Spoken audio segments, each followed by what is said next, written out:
السلام علیکم ورحمۃ اللہ وبرکاتہ۔ نحمدہ ونصلی علی رسولہ الکریم، اما بعد فاعوذ باللہ من الشیطان الرجیم، بسم اللہ الرحمن الرحیم۔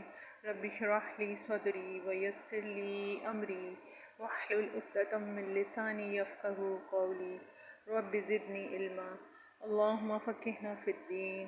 اے اللہ ہمیں دین کی سمجھ عطا فرما۔ اللہم صلی علی محمد وعلی آل محمد کما صلیت علی ابراہیم وعلی آل ابراہیم انک حمید مجید۔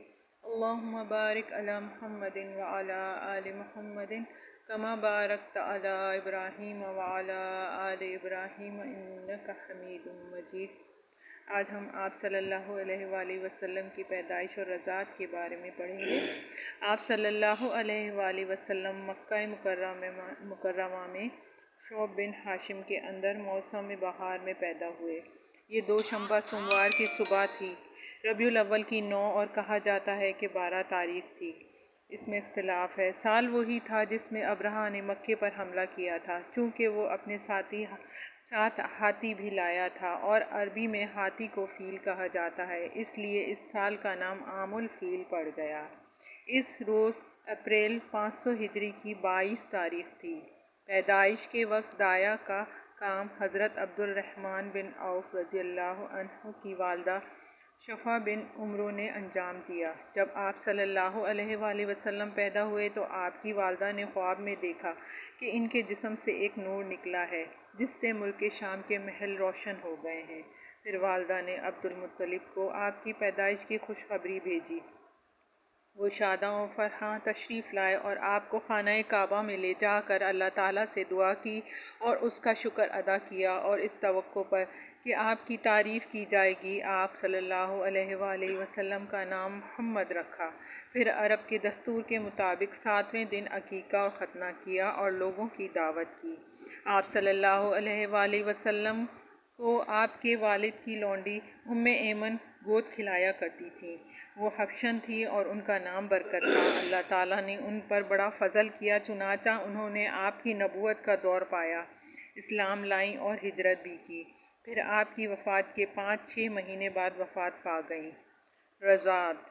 آپ صلی اللہ علیہ وآلہ وسلم کی والدہ کے بعد سب سے پہلے ابو لہب کی لونڈی صوبیہ نے آپ کو دودھ پلایا۔ اس وقت اس کا اپنا جو بچہ دودھ پیتا تھا اس کا نام مسروع تھا۔ صوبیہ نے آپ سے پہلے حضرت حمزہ بن عبد المطلب کو اور آپ کے بعد ابو سلمہ بن عبد الاسد مخزومی کو بھی دودھ پلایا تھا، لہٰذا یہ تینوں آپ کے رضاعی بھائی ہیں۔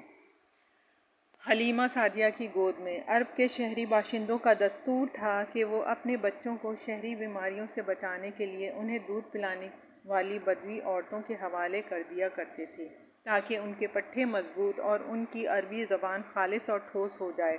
اس دستور کے مطابق عبد المطلب کو بھی دودھ پلانے والی دایا کی تلاش تھی۔